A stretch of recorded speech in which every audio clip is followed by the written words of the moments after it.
Good morning मंडळी, Sitaram. Welcome back to my channel. तर आज निघलेला आहोत श्रावण महिन्यानिमित्त देवदर्शनाला. तर चाललो आहोत पाथरी येथे. नांदेडपासून 150 किलोमीटर आहे पाथरी. पाथरी शहर आहे मस्त मोठं आणि खूप जुनी बांधणूक आहे, जुने घरं आहेत मस्त, सगळे असे चिरबंदी वाडे आहेत. तर आता निघलेला आहोत जे सत्य गणपती आहे तिथं निघलेला आहोत. आणि इतकं छान छोटूसंच मंदिर आहे. त्या मंदिरची कहाणी जी आहे ती मी तुम्हाला सांगणार आहे. तर आता निघलेला आहोत मंदिराकडून. मी तुम्हाला हे गणपती जे दाखवित आहे.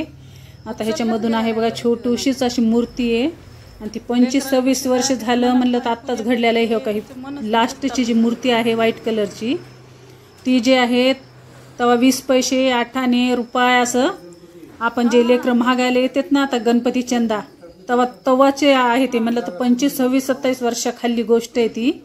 तर त्या लेकरांनी असा चंदा करून छोट्या छोट्या लेकरांनी गणपती बसवला होता. आणि ते गणपती जे बसवला विसर्जनच्या वेळेस, आणि डेली कसं नित्य नेमाने त्याची आरती करणं, जे घरी शिजविलं भिजविलं ते आणून देवाला दाखविणं. मोठे माणसं तरी भेदभाव करतात, नाहीतर काय पण करतात, पण लेकरांच्या मनामध्ये असा भेदभाव काहीच नसतं आणि एकदम देवावानी मन निर्मळ असतं. म्हणून तर कधी पण आम्ही देवदर्शनाला कुठं गेलो तर मोठे माणसं न जीव घालता लेकरं जीव घालतो, कारण त्यांच्या मनामध्ये कोणाबद्दल पाप पण नसतं, कोणाबद्दल काहीच नसतं आणि मन एकदम मोकळं असतं. तशाच प्रकारे इथं पण गणपती बसविला होता लेकरांनी. आणि जेव्हा त्याचा विसर्जनची टाईम आली तर गणपती तिथून ते उठलेलाच नाही आहे आणि ते तसाच गणपती बसविलेला आहे. किती लोकांनी उठवायची कोशिश केली पण ते गणपती काही उठलाच नाही. आणि ती सत्य घटना झालेली आहे पाथरी येथील शहरामध्ये. तर आम्ही त्याच दर्शनाला गेलो होतो आणि आमचे जे रिलेटिव्स आहेत त्यांचंच आहे ते. म्हणलं तर ती जागा जी दिलेली आहे तर ही काका जे आहे ते तीच कहाणी सांगू लागले आम्हाला. तर आम्ही ऐकू लागलो.